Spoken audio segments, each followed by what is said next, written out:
Welcome to the Arrington Gavin Show. Real talk, big opinions, and fearless conversations. From the front lines of politics to the latest in pop culture. From breaking sports headlines to the stories that move the world. Nothing's off limits, and nobody's holding back. Arrington Gavin is here to break it down, build it up, and keep it all the way real. So turn it up, lean in, and let's get into it. This is the Arrington Gavin Show.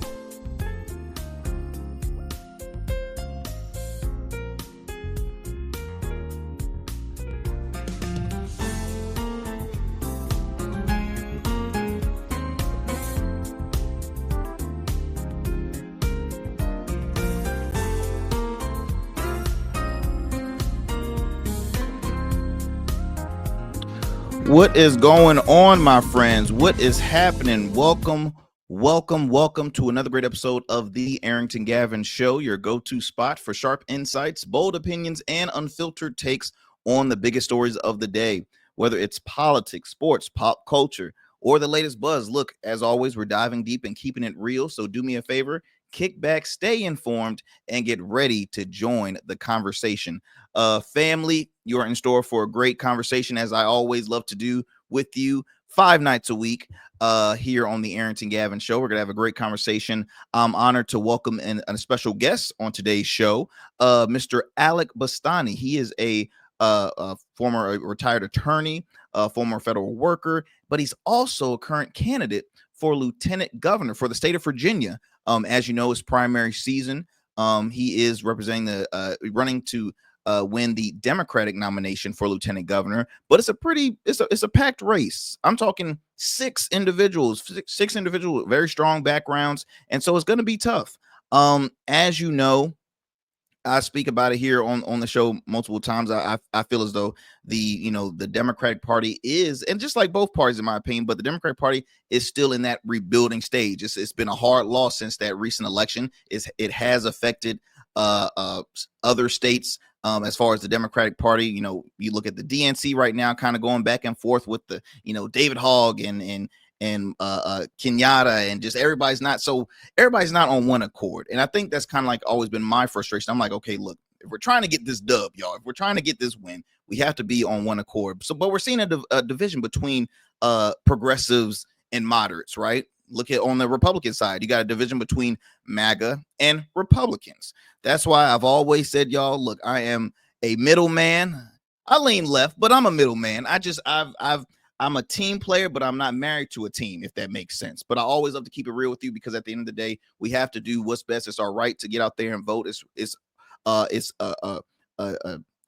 right to also speak truth to power. We're living in a world right now where there's a lot of abuse of power. There's a lot of corruption happening, and it's affecting us in our own backyards. That's why I always love to, encourage you all to do your homework. What's going on in your local markets, right? In your local communities, right? We can't just keep on reading what's happening on a national standpoint, a federal standpoint. You got to know what's happening in your backyard, because that all has effects. But anywho, as always, I'm going to give y'all a great conversation. I'm really looking forward to this convo with Mr. Alex Bastani. After reading his background, man, he has been a true advocate. I mean, since day one, before running for this, he's always had a heart for the people. And I'm very excited. I mean, just some of his key things I see here: universal health care, $20 minimum wage, free state college. Huh, that's the first one that caught my attention. Free state college, because we know college is not cheap. Okay, private, public, even in-state is not cheap. Also, and right to work. So I'm going to talk a little bit about more of his what he's running for, and so we're going to have a great conversation. Again, his reasons for running, his platform, and we're gonna keep it real here. We're gonna keep it real, keep it honest, and so you are in store for a great treat. As always, family, thank you so much for taking 1 hour of your time to tune into the Arrington Gavin Show. I want to shout out all of our listeners and viewers, those who view us, who's happen to stream us through YouTube, Rumble, Goatverse TV. Which, if you haven't downloaded the app, please do so. It's free. It's available in the App Store, Google Play Store, Roku, as well as Amazon Fire. You also can listen to us wherever you listen to your podcast, whether that's Odyssey, iHeartRadio, Spotify, you name it. We're available on all major podcast platforms.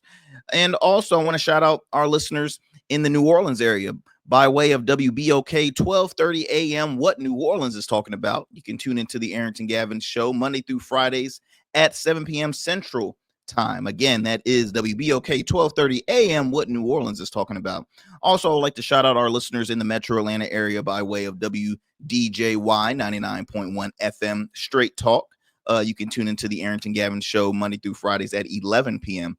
Eastern Standard Time.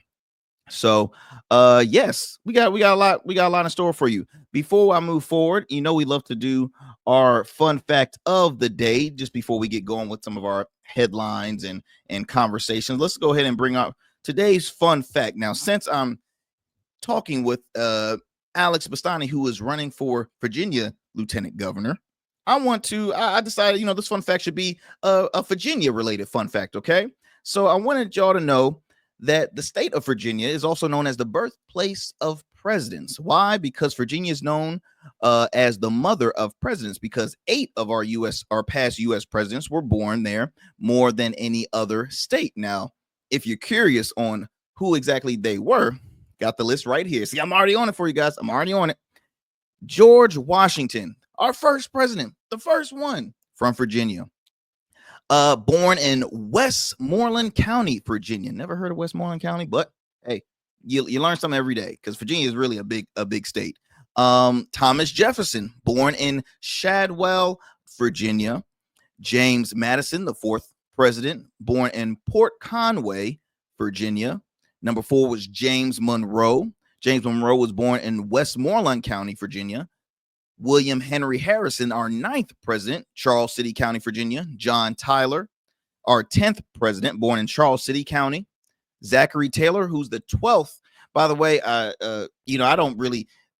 guess it's the young at heart for me. I'm like, there's only but a selected amount of presidents that I really, really paid attention to, in my youth. Like, I think when I was a kid, it was I think George H.W. Bush, I believe, because I'm 30. So George H.W., maybe the father too. Yeah, I don't think I was really paying attention during the Clinton years. I don't think I was paying attention about that. But anyway, Zachary Taylor, 12th president, born in Barboursville, Virginia. And then lastly, Woodrow Wilson, 28th president, born in Staunton, Virginia. So yeah, it's been a while since we had some key officials. Well, U.S. Senator Tim Kaine was a vice presidential candidate, made it pretty far. But I guess I say this, y'all, because Virginia has a lot of strong leaders that do care, that are advocates, that are like, hey, look, I want to take that leap of faith and run for, because I'm seeing issues happening within our world. And so, hey, they come out of Virginia. So y'all don't hate. For those in Louisiana, for those in Texas, for those listeners outside of the state of Virginia, don't hate. Just, hey, that's just the way Virginia is. So, so before I move forward, let's go ahead. We're going to take a quick commercial break. When I come back, I'll be honored to have on our special guest, Mr. Alex Bastani. Again, we're going to have a great conversation. He is running for lieutenant governor for the state of Virginia.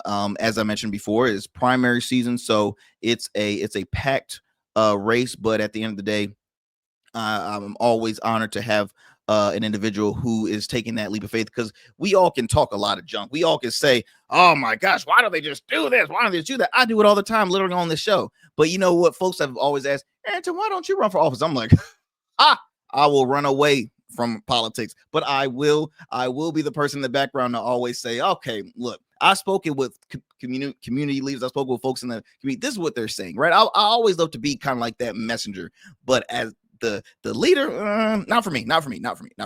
But anyway, y'all, look, don't go anywhere. We're going to take a quick commercial break. You are listening to the Arrington Gavin Show. We'll be right back after these commercial breaks. Every man has a story to tell. Your ambitions, your achievements, your legacy. Your suit should reflect that story, crafted precisely, designed for impact, and tailored exclusively for you. We work with only the finest fabrics, luxurious wools, silk, linen, and blends from world-renowned mills in Italy, the UK, and India. These fabrics are the foundation of custom suits that exude elegance and stand the test of time. But a suit isn't just about fabric, it's about fit, and it's about confidence, and it all starts with you. When you work with me, you'll receive a personalized consultation, whether in person or over Zoom. Together, we'll explore your vision and discuss your needs. And we're going to bring your ideas to life. My journey as a designer includes apprenticing under New York-based designer Clavon Leonard, showcasing collections at New York Fashion Week, Algeria Fashion Week, and the prestigious Baltimore Met Gala. That experience is what we bring to every suit we create, from weddings to corporate events and everything in between. We specialize in crafting one-of-a-kind suits for life's most significant moments. Dapper Luke has been recognized as one of Baltimore's best menswear in 2023, and I was honored to be one of the 10 designers selected for the prestigious Baltimore Met Gala. With over 900 satisfied clients, we proudly serve Virginia Beach and Baltimore, bringing world-class designs to these incredible communities. We don't just make suits, we craft confidence. Your suit will fit your body, your style, and it will tell your story. Book your free online personal consultation today. Visit www.dapperluke.com. What's up, y'all? Welcome to And we still in traffic. I don't look familiar, do I? Not in this seat. Hey, what's that you listening to? Here to host today. Hey, turn it up. With me? Yeah, this that new Goat Verse app. I got you. So y'all want to know where the goats are? They're off on the sidelines. Looking for fresh, relevant content wherever you go? What was the name of that he said? Introducing GoatVerse TV, Goat Verse, that's what it's called. the free streaming app that brings you the best podcasts, current events, and thought-provoking opinions all in one place. Download it now from the Apple Store or Play Store. In Goats, we trust. Order your beard care products with Rugged Evolution. We're your local beard care line that supports the maintenance of your full, mature beard. Our line includes conditioning shampoos, moisturizers, balms, oils, shaving lotions, and exfoliating soaps. These products moisturize, hydrate, nourish, and have all the natural ingredients for a healthy beard. Log on to our website or download our app to place your orders. Become a man of distinction with Rugged Evolution Beard Care. And remember, Rugged is the new smooth. All right, family, welcome back. Welcome back. You are tuned into the Arrington Gavin Show. Thank you for staying with us. Look, as I mentioned in the beginning of the show, I'm honored to have on a special guest, Mr. Alex Bastani. He is kindly waiting backstage. Let me go ahead and bring him on. The man of the hour, Mr. Alex Bastani. Alex, how you doing, sir? Great. I really appreciate you having me on. Look, thank you so much for coming. I know it's crunch time. It is busy season for you. It has been for quite a while. For our listeners, if you don't mind, just sharing a little, give us a little background about yourself. It doesn't matter how young you go. You can go in as from a young grasshopper all the way up now. But please give us a little background about yourself. Well, I don't want to go too far back because I'll talk about the time I ran from dinosaurs. But I played football at great T.C. Williams High School. I was, unfortunately, no one remembers my one great game against Hayfield. Went to undergrad at Boston University, got a degree in poli-sci and economics. So I've always been interested in this stuff. Was an economist for the government, the U.S. Department of Labor. And I went to law school at the same time at George Mason School of Law. And again, I'll be honest, I've been in and out with the Democratic Party right after graduating law school. When Clinton was elected, giving my age away, they repealed what's called the Hatch Act. So federal workers could start to participate in elections. And the first election I participated since college was the Oliver North Chuck Robb race. And I was able to volunteer and help us defeat Oliver North. Maybe a small part, but I participated in that. But yeah, I'll be blunt. I'm disappointed. I mean, I'm a progressive. I'm kind of disappointed in what I would consider the corporate wing of the Democratic Party. I do think Bill Clinton took us too far to the right. Obviously, as a former union president, I'm really not too thrilled about NAFTA. And I think it's had a devastating effect, not just on the Midwest, but as I've been campaigning, the western part of Virginia, a very strong union community, and we've lost a lot of manufacturing. So honestly, sometimes, again, as kind of you talked about in your intro about getting involved in politics, it's sometimes that's why I got so much more involved in the union, because sometimes it's easier to get psyched up about a cause as opposed to individual politicians. But like everyone else, I was super excited about Barack Obama in 2008, and still the best president in my adult lifetime. But obviously there were some complications, and that could be a 45-minute show.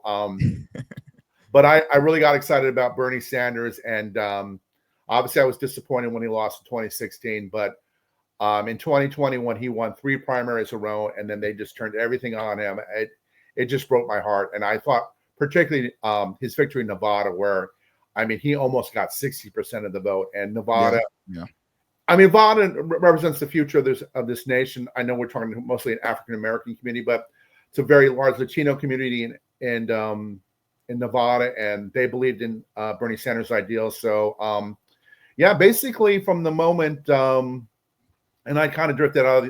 I've been president of my union for 11 years, and about the same time, I decided to retire about a year into COVID, and I actually got a master's in political management at GW because I was planning to run this race. And I was watching the 2021 race as I planned for this one.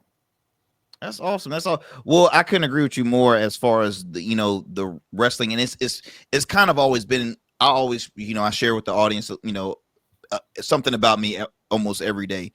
I was raised in a more conservative Democratic household. I'll say that, right? So I've always just been a middle person. I'm like I can't be on a team. I'm a team player.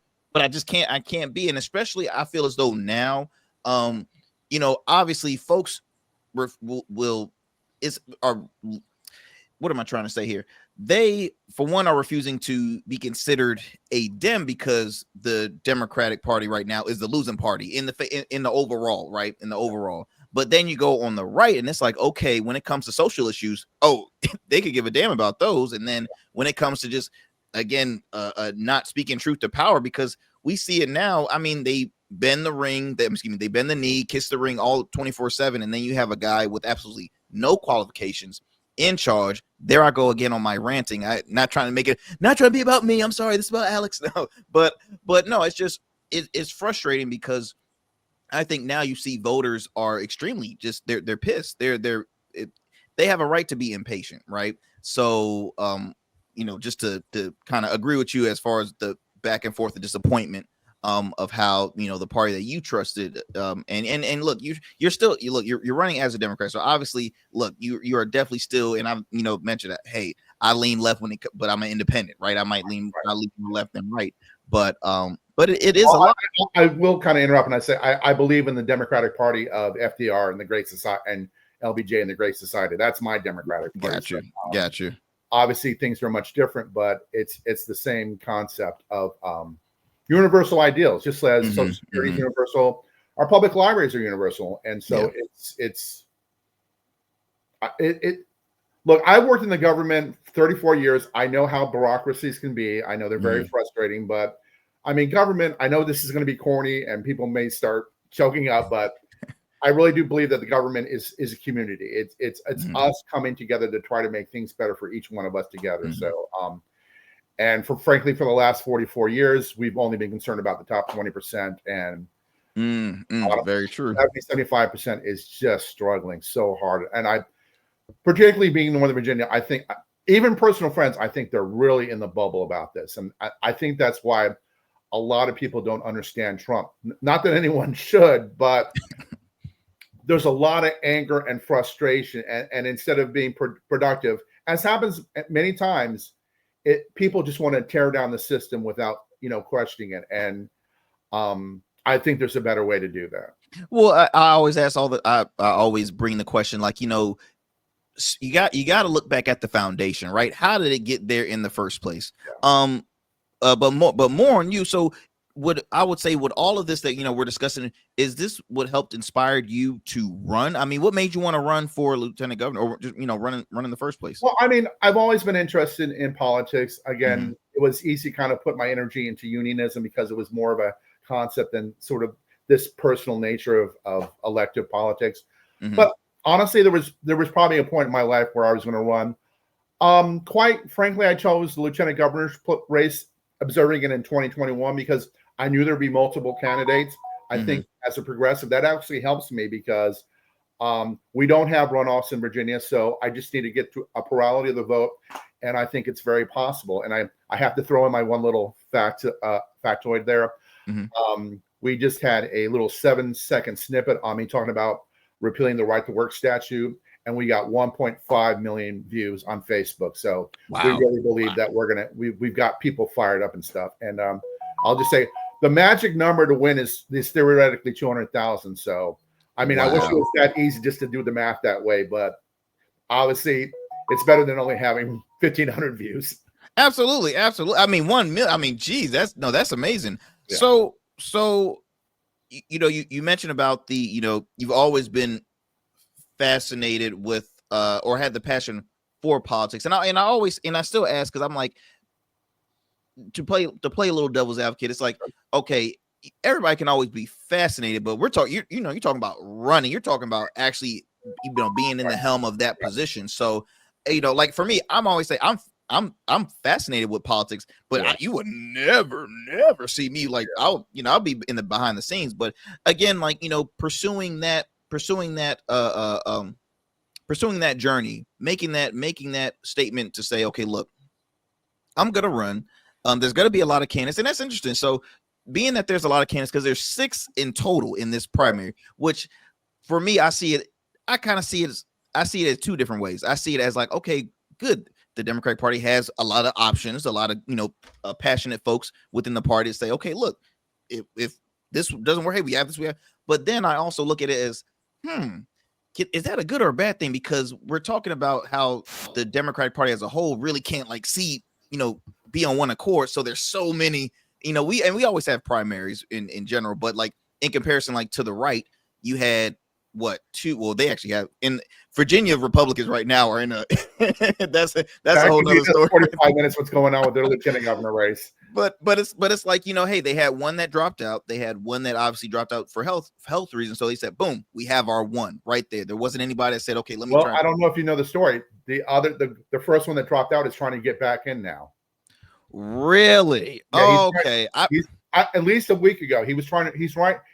Okay, I read something about it, but I didn't know how true it was. I think I need to get my teapot out. So anyway, the Republican nominee is openly gay, and he's married to a black man. Mm-hmm. Wonderful. Mm-hmm.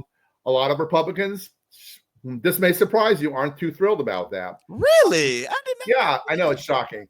So I believe the other gentleman's name was Curran. He didn't actually drop out. He didn't get enough signatures to get on the petition, which is 10,000. Which very true. Yeah, that costs a lot of money and time. Anyway, he was up. So the John Reed, who's the nominee, is fighting with Governor Youngkin about this whole back and forth. Yep. I don't want to take the whole 45 minutes. And Mr. Curran said, "You know what? I'm going to run as an independent, but I'm really a Republican." So, gotcha. I guess he's trying to convince him because Mr. Reed technically won. Because he had no competitor, and now he wasn't the top 10. Not trying to make Mr. Harry was the huge favorite because he was on the board of supervisors of Fairfax County. Yep. And anyone knows the thing about Virginia, Fairfax is like New York City to New York in terms of population. So he was the huge favorite. He had health issues, so he dropped out, and also Mr. Reed is the nominee and. Shockingly, the religious right in Virginia is not too thrilled about it. Let me tell you something. As a kid that has been, I was in private school almost all my life, and I graduated from a private Christian school. Right. So I'm firsthand. Yes, I know exactly what's going on. So when I saw the first candidate, I'm like, all right, let's see how long this is gonna last. I mean, seriously, it's just that's how I was putting it in my head. But okay, so now, boom. You're running, you're in the race. Let's first talk on your platform, about your platform. Okay. Some of your key things that I'm looking at your site right now. First of all, your slogan "Fighting for the Forgotten," I think is it's meaning a lot, especially in today's time, because cost of living is extremely. I mean, it's insane. It's really. I mean, federal workers are losing jobs left and right. I can't tell you how many times per week I'm either getting a call or a family member she had the option to either retire, take the severance pay, or you were either going to get fired. And I mean, folks that are not ready, folks that are 6 years in the game, 20 years in the game, 30 years in the game. And it's like, wow. And then on top of that, you drive around I'll just say for me in the Hampton Roads area, if you're just driving around Hampton Roads, you're going to see a group of protesters that are of age because boom, they're protesting on Medicare. Losing their Medicare. I mean, it's so many issues, man, until it's like, it's hard to count with fingers, but I see universal health care, $20 minimum wage, free state college, and right to work. Can you please share more on your platform? Now you're running. What are some of the most important things that really and kind of explain it a little more for our audience? I'd like to set up some context, and I sorry for being a Mr. Statistics guy, but and this has been throughout my campaign, but there's even more alarming news that came out Monday. The CBS Money Watch mentioned that 60% of Americans can't afford enough to have the basic functions of life. Wow. The same survey showed 24 to 25% of Americans are functionally unemployed. We see the statistics from the BLS where I used to work, and unemployment is 5%, but that's not the real picture. We have so many people working part-time jobs. We have so many people working 2 or 3 jobs. So, there's just a great deal of suffering. And before we get bogged down in statistics too much, I think we've all heard the statistics. 2 out of 3 people can't handle a $500 emergency. So we see all these federal workers out in the streets now. I mean, so that's happening. So that's the context of what I'm seeing is like, and again, this is my fight with the leadership of the Democratic Party, both at the state level and the national level, is, and I hate to go back to the last election, all we were hearing is, hey, the Dow Jones is doing great. And only 20% of Americans even own stocks, and probably only 10% really own it. Like it'll make a difference, really make a difference in their life. So, I mean, we need drastic measures, just like the New Deal and the Great Society. Obviously, universal health care is on the top of my list. I don't know how else to say this. 32 out of 33 Western Europeans or OECD countries have universal health insurance. This is an annoying trivia question. The nation of Belgium has essentially the same GDP as the state of Virginia, and they provide universal health care. And they actually have 3 million more people. So we can take care of it. And obviously, we're one of the richer states in the country. And a couple of surveys. One survey shows from Lancet magazine that it's a medical magazine that universal health care would actually save everyone $4,000 a year. So there's no increase in taxes. And the Yale medical study that Bernie got in trouble for because Jeff Bezos didn't like it, it showed if the country converted to universal health care, it would save us $500 billion. So it's an efficiency argument. Well, it's just a decency argument too. I mean, I could. Well, and when the fact that the most powerful nation in the world, we spend more money on our military than the next 8 nations combined, can't give people free insulin is just, it's an embarrassment. Well, so, and again, I go back to just, again, reading more on your platform. And one thing I had pinpointed in my head to mention here on the show is corporations are treated like people and the working people are treated like they don't matter. If that doesn't hit home, I mean, I'm just saying that right there. I was reading this the other night and my wife looked at me, I'm like, whoa, that just hit me. I'm like, read this right here. Just read this. And it's so true because look, I understand that you're going to have businesses and stuff to that opens up around your area. Obviously you don't want to be, have food deserts or this and that, but at the end of the day, food deserts do exist in cities. That's an issue. And I've seen maybe we can talk about that a little bit later, but in the western part of the state, I've talked to a couple of House delegate candidates, and they have food deserts as well as in the urban areas. And honestly, I did not know that before I got into this race. Oh, it's insane. So like for me, in this, I'm born and raised in the city of Chesapeake, right? Chesapeake is the second largest city population wise. Has money, right? Yeah. And so we are still at and this is side issue, but we still have an at-large council. We don't have a district system. Right. So which means there are areas that are ignored, and then there's areas that have the money that gets all the attention. Yeah. And so it's been a back and forth thing here in the area, but no, it's to kind of backtrack what you were explaining, your frustration with, at least in the past election. It's like, why can't we just be upfront and relatable? And again, the relatable thing is, like you said, not everybody has stocks, right? If someone, I mean, that's most people, yes, most people. do not have stocks. Yeah. And so to make that as your primary thing is like, it's not, is how is that going to affect them? And it's just, I've had loads and loads of shows of content when I was just bashing the Democratic Party in the recent election. But you know, that's Arrington Gavin show volume 1 edition right there. That's going to be going out. But okay, so we get into that as far as what universal health care.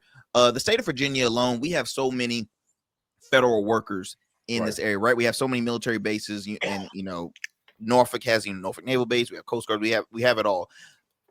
The effects of coming from the federal level, right? With funding being taken away.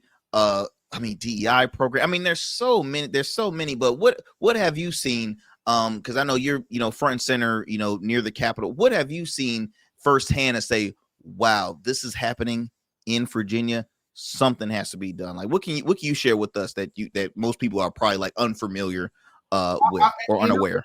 It's probably more the individual stories, and this is more universal health care. And unfortunately, it's not of a federal worker, but we had a young man contact us who's a junior in college in Virginia, and I don't want to give it away to protect his privacy. And he has a chronic disease that, he can live a normal life, but he needs assistance. And currently, both his parents are in the military, so he has great insurance. But he's going to age out, and he's not going to be able to get insurance. And obviously, if you have pre-existing condition, they, even if you're financially successful, they're going to jack your insurance way up there. So, and he's come out to volunteer for us, and there's so many. I mean, I have a lot of faith in him because obviously he's a genius because he's supporting us, but. But there's thousands and thousands of people are dealing with that, and the worst thing on top of all of that is the debt behind that. I don't know if you've ever been really sick. You don't want to talk to anyone. You don't want to talk to your family members. And the last thing you want to do is when you're dealing with a chronic health condition is have some bill collector call you and harass you constantly, and you're just trying to hold on to your job. So this is just a very personal issue. Both my parents were in the medical profession, but and I represented, not only I represent people with disabilities, a lot of times it's hidden disabilities and mental illnesses, and they're not apparent. And I mean, just common human decency. I know that's kind of corny these days, is just to take. Oh no, but that's the thing. Yeah. The common decency. I've said it many times on my program. The moral compass is gone. Like we are still trying to find it, and I hate to like say it if I'm like frustrated with people, but I'm just in general, I'm like, when is enough? Like, when does it always have to be about? We live in a very money over moral society. I feel as though if it doesn't align with your pocket, then I don't care. But I want to go back very quickly. I mean, it's just, again, showing my age. I mean, I was only a teenager in the 70s, but I don't remember people making fun of people for being poor. I mean, I mean, if I was put into a time machine, if I got hit in the head and was put in a time machine and the year before Reagan was elected and woke up and like heard all these people trashing people for being poor, I mean, I'm still in shock, and I've lived through it. It's just like, of all the things to be mad at people about, being mad at people for being poor. I mean, Well, and like you said, we're in one of the wealthiest countries in the world, and yet we don't look out for those. Yeah. And it's just it's a lot. What Alex does? Okay, I want to go back to your race. 6 people, including yourself, that's involved in there. You have 2 state senators. You have a former Secretary of Commonwealth and Mayor Stoney, former Richmond Mayor Stoney. There is another gentleman. Give me a second as I pull up the list here. We have a chair of Prince William County, Babir Latif. You have folks here on this list that has strong background. What do you believe that separates you from the other candidates in this race, in this primary race? I mean, I believe it's the platform. I believe all 5 of the other candidates are kind of in the old Democratic mold that we've had for the last 40 years. All these kind of I don't know how else to say it, watered down half measures. And with all 4 of these programs I'm mentioning, means testing just doesn't work. I mean, we need to provide programs that are universal. means testing creates unnecessary bureaucracy. Now, when the ACA was let out, I know some of that was technical problems because websites and things like that. But that's the kind of problem is when you have all these mishmash of, insurance companies and private and da da da. I mean, they don't have this in Canada or most of Europe. It's a simple system, just like the library.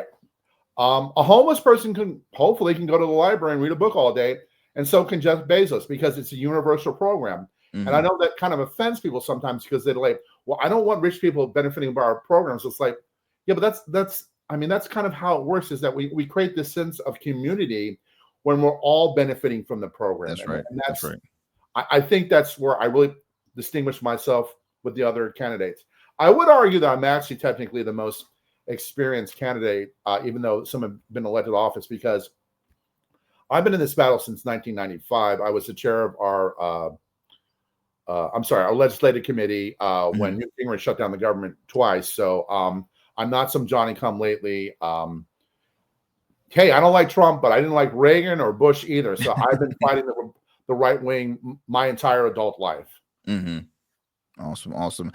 You mentioned, well, it's in your as a part of your campaign being a progressive. I want to talk about, and I mentioned this earlier in the show, there is a disconnect between progressives and moderates, right? Right. Why? What's your take on kind of like the back and forth happening? We see it on the highest level of the DNC, the Democratic National Committee. It's always been a separation, right? You have Congresswoman Alexandria Ocasio-Cortez and Bernie doing their oligarchy tour. I believe it was Fighting Oligarchy tour. And we're seeing huge numbers with that, yet we don't see the support for them when they get back to the chambers, and it's like, okay, no, we gotta separate. We can't be a part of it. Why is that in your mind as a progressive? Well, it may shock you, but I believe it's about money. I mean, I honestly, money's behind the reason that Bernie Sanders didn't win the nomination in 2020. As dangerous as the healthcare industry is, and we've all seen that, particularly over the last 3 months, the pharmaceutical industry is so powerful. They created this opioid epidemic simply to make money. So unfortunately, money is about power, and power is about money. So sometimes I joke with some of the people that are supportive of me. It's just like, yeah, it's like we're running up a ice cliff in flip flops, and trying to fight these battles. But I'll jump into this battle, even though my campaign manager probably will start smoking again if he sees this. But this whole thing with Ken Martin and David Hogg, I mean, when all respect to Mr. Martin, when he was elected, he actually said in his victory speech that there are good billionaires, and I'm like, really? That's just insane. I even tweeted a joke: if there's a billionaire out there that believes in my four things, hit me up. But also, I mean, the whole situation with David Hogg. Now, there may be some technical things about the election process behind that, but those things weren't showing up until he. But yeah, we need a change in leadership. All respect to Mr. Schumer and Mr. Jeffries. They've shown they're not strong leaders. I mean, Mr. Jeffries said, 6 weeks into the Trump administration, we have no leverage. I mean, I was the president of local when George W. Bush was president. And, there was times I'm like, why the hell did I do this? I mean, but I never would stand in front of a management official and say, oh, I have no leverage over you. It's like, no, I would spend, I wouldn't get to sleep at night figuring out what kind of leverage I could get over these people. So, even Ken Martin, when he was at a Fairfax County dinner on Sunday night, he even said that we have to keep fighting, and it's just like there's a Oh no, I'm sorry. What I wanted to say is even he admitted that if you do a survey of people and describe the Democratic Party in one word, it's weakness, and just as much as our ideology, it's the weakness. And the amazing thing about Ronald Reagan, as much as people liked him because he stood by what he believed in. Now, what he believed in was, I think, absolutely horrible. Mm. But there's a lot of people that didn't believe in what he believed in, but they believed in him and they voted for him. And I think on the same way on the left, people who may not always agree with you, if they see you actually believe in these ideals and you're fighting for these ideals, they're going to have a lot of respect for you.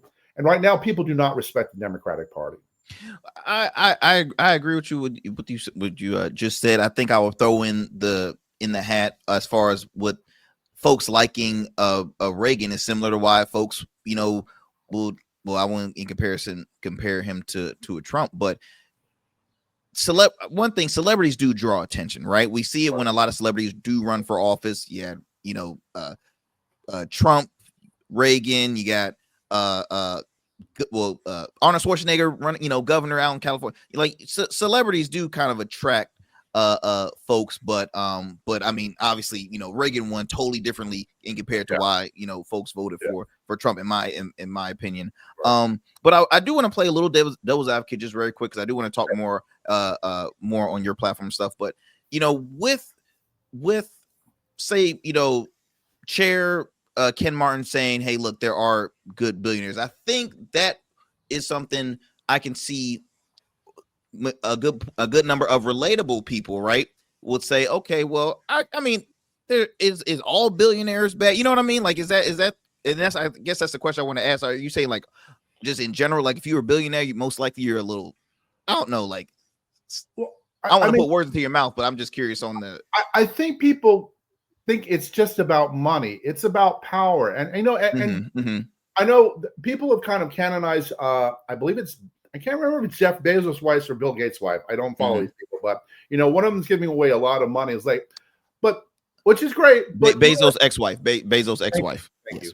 But I'm like, well, but she has an enormous impact on policy decisions, and she hasn't earned that through interacting with the public. No one even elected her dog catcher, let alone she has more power than some mayors or congresspersons or things like that, and it's just. And I think that's and I'm sorry to cut you off, Alex. I think that's a frustrating point that folks have with the Democratic Party in regards to when you do have the title, right? When you do have the Lord, I'm trying to think of the gavel. Yes, when you do have the gavel, you don't utilize that power. Very quick example: the State of the Union, when they tossed out Congressman Al Green out of Texas, right? If you go back, Obama's first State of the Union, what did the guy say? You lied. Did Nancy Pelosi say, you need to send him out? No. And he stayed right there. I think to go back to what you're saying, Trump is doing the same thing with Elon Musk. He's doing the same thing with, a lot of the top billionaires.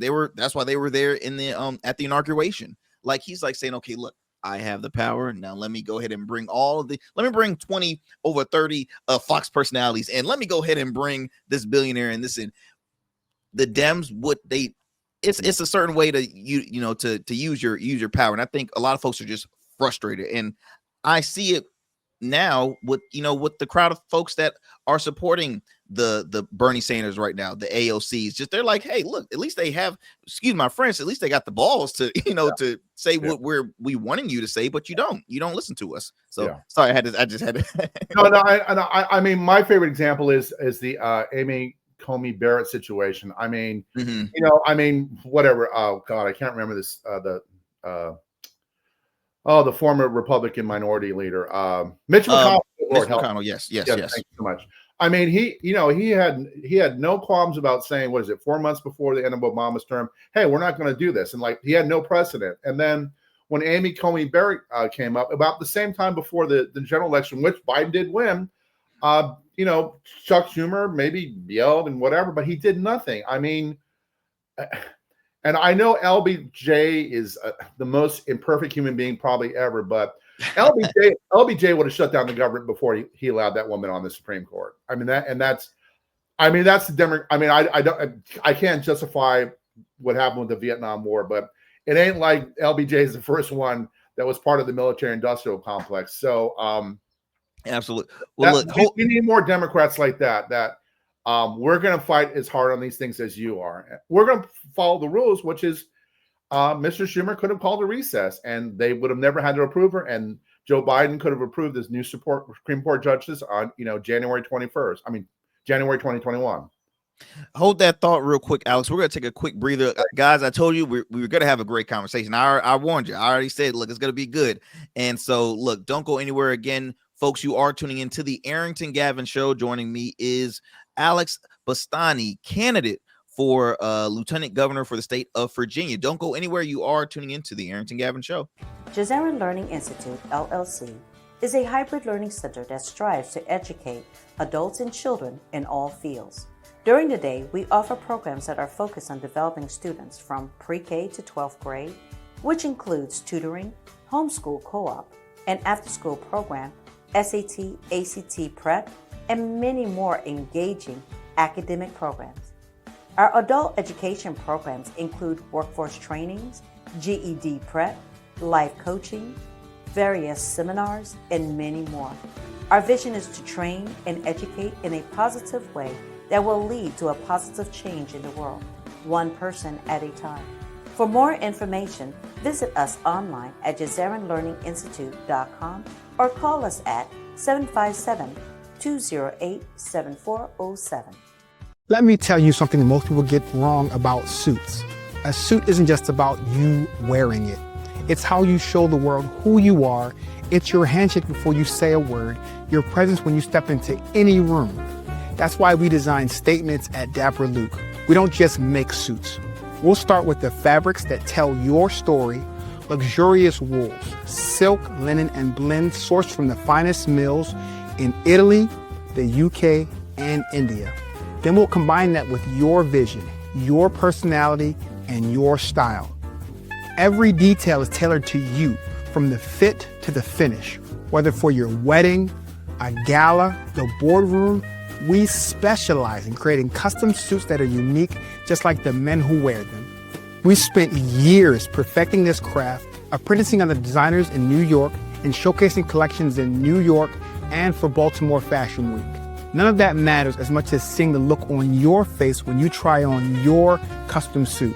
Over 900 clients have already trusted us to deliver the best custom suits. They trust me to deliver the confidence. We proudly serve Virginia Beach and Baltimore and would be honored to bring your vision to life next. Let's create something unforgettable. Book your free consultation today at www.dapperluke.com. All right, my friends, welcome back to the Arrington Gavin Show. I'm yours truly, Arrington Gavin. Joining me is Mr. Alex Bastani, candidate for Lieutenant Governor for the state of Virginia. So, Alec, let's talk issues happening right now in Virginia. Now, a lot of the things we're seeing is basically dropping from the federal level, from DC, right? Ending of DEI programs. At least here locally, we're seeing a lot of stories about, hey, which school systems or which school districts are still keeping their DEI programs, and who's getting rid of them, who's still keeping them, back and forth. We're seeing a lot of federal workers speaking on the local news about their frustration of losing their job. What's next for me? This and that and the other. When if elected, right? If elected, how would you basically work along with this under this new administration? Because I know there is some you do get you get word from what's happening in Washington. So how would you maneuver, kind of work on that? Well, I mean, first I want to make a comment about DEI. Quite frankly, I would stand on the fact that the American labor movement is the greatest form of DEI that we've ever had. It unifies people. They've done studies. If white people are in a union, they tend to be more racially tolerant, more tolerant against homophobia and things like that. So, I mean, that class unity, which I know offends some people, and they're gonna say I'm a Marxist, but they have country clubs for rich people. I think we need to have unions for working class people, and also I think we need this at the state level because, and we should keep DEI in schools, of course, but that should involve the teachers' unions. That should involve the workers, because I mean those are the people who actually face discrimination. To have a management official to tell someone what DEI is, it defies logic. just the more general issue, we're in a very strange situation where obviously state rights was almost a dirty word because its association with slavery and desegregation. Mhm. At this point, our federal government has abandoned us. So as a state, and as one of the wealthier states, I think we need to build a structure to not just to get us through the next 4 years, but to act as an example for the rest of the country, particularly the South.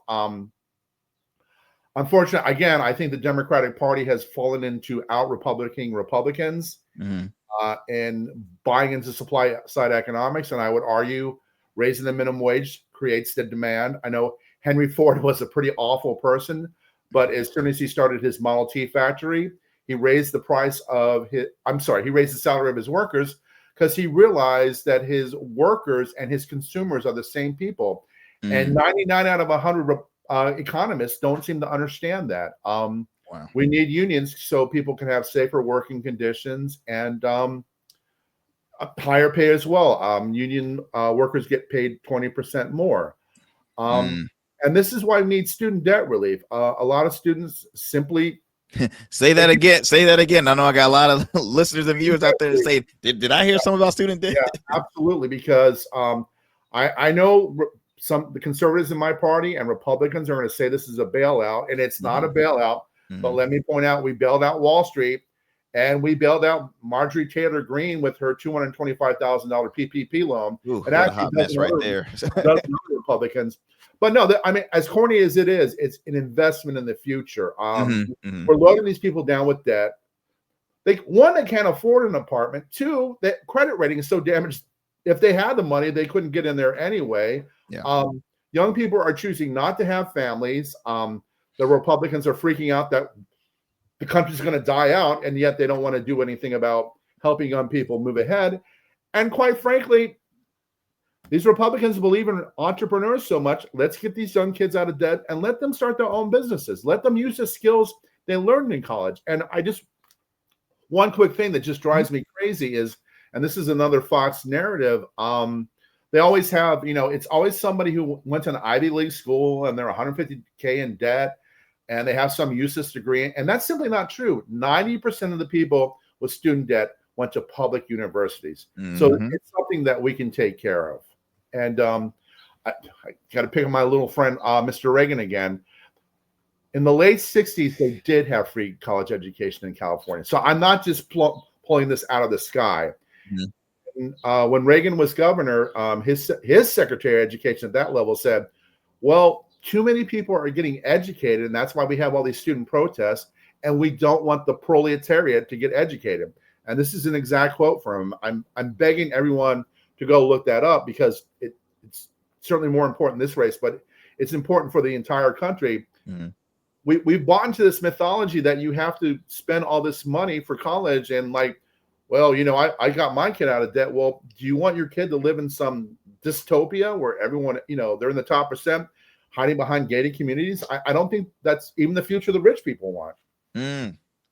Like speaking truth, man. Look, I want to talk about, because we've spoken about how folks are having multiple jobs, just trying to make ends meet. Let's talk about this minimum wage. So minimum wage and worker rights happening in the state of Virginia now. It says here, legislation to raise Virginia's minimum wage to 15 by 2026 is under, air quotes, under consideration. 15. Now, you're speaking about $20 minimum wage. Can you speak, speak more on that? Well, let's go back. I mean, the what is it? Fight for 15 was began in 2020, 21. I mean, people might not be aware we've had inflation since then. So, $15 isn't going to make it. And we're going to raise it in 2026, 5 years later. And, we're already behind. Quite frankly, if we raise minimum wage to where it was in 1968, we'd be paying $24 an hour. So maybe I'm a corporate simp, only asking for $20 an hour. But just to give an example, the median income for an African-American female is $38,000 a year. So just getting us to $40,000 would push people up. And you know what? People get mad about this, but if you put in 40 hours a week, I don't care if it's working at McDonald's or you're a super genius at McDonnell Douglas, 40 hours a week, you should be able to rent at least a 2-bedroom apartment and an hour within your work, not having to take 17 buses to get to work. And, some of these horror stories that we hear. So it's just an issue of simple human dignity. And you kind of walked me into my next question, because I'm looking at my time. I have you for about a few minutes, because I do want to plug in your website, how people can continue to follow up with you. Affordable housing. Now I see, at least in the Hampton Roads area, left and right, I'm seeing luxury apartments. Again, I use the air quotes again, luxury apartments, which comes with luxury prices. They're not cheap. So all these luxury apartments, all these new housings that are being built, but folks cannot afford to. Right. Folks can even afford to really sell a house in currently right now, but yet alone buy. So anything as in regards to affordable housing efforts, because a lot of folks are speaking on that. Hey, look, it's hard for me to find a place to live. So if you wouldn't mind saying, first we have to explore. I don't know, you're probably aware of this. Blackstone in particular, and a lot of corporations are notorious for buying private housing. We need to find a way to restrict that somehow. Obviously, I would love to see it go to zero. The reality is, some of the Supreme Court, particularly the Supreme Court, that's probably not a reality, but we got to at least get it somewhat under control. And we should give stipends. Maybe, I don't know. Maybe we need to look at having I wish I had a time machine and could go back to the 2008 bailout, but maybe we can give people a stipend, at least to get them through the first year of owning a mortgage or a rent, and then let them catch up, and then we'll have the chance to catch up on paying rent or mortgage.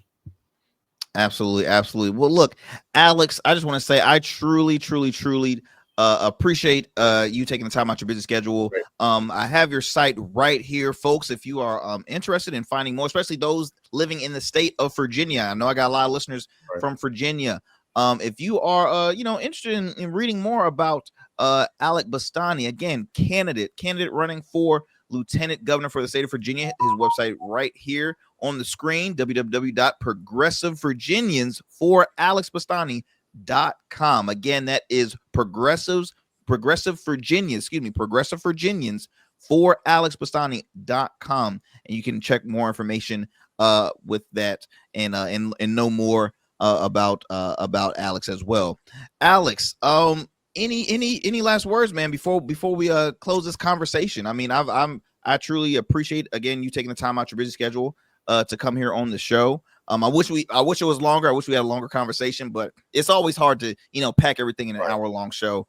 But what you have said was, in my opinion, I feel as though like a lot of folks are speaking about this. Right. People were talking about this long before this race, right? They spoke about it in the last presidential election, and guess what happened when they refused to listen to those things? Absolutely. Yeah, we're not going to give up on this issue. If I could, I guess the big thing is every candidate wants to talk about is electability. As I said earlier, unfortunately, the Democratic Party is associated with weakness. So I don't think making a professional politician Abigail Spanberger's running mate is going to really help the party very much. Mm-hmm. On the other hand, at this point, the labor movement is incredibly popular. 65% of Americans believe in the American labor movement. It's never been higher since the New Deal. And I think, as someone who was a union member for 30 years and a leader for over 11 years, I'm the best candidate to help help our future governor reach out to working class voters that drifted away to the Republican Party. So, and again, I thank you for your time, and I appreciate having the format to speak to your listeners. Absolutely. Well, look, Alex, don't go anywhere. I want to chop it up for you for just a couple minutes, so I'm going to take you on backstage. But again, ladies and gents, Mr. Alex Bastani, real quick, candidate for Lieutenant Governor for the state of California. So again, check out if you more information about his website, Progressive. I'm going to put up one more time up here, Progressive Virginians for alexbastani.com. Alex, thank you so much, my friend. And happy Memorial Day weekend for everyone. Absolutely. All right, y'all. Well, look, I'm heading out. I hope you enjoyed this great conversation here on the Arrington Gavin Show. I'll talk to you soon.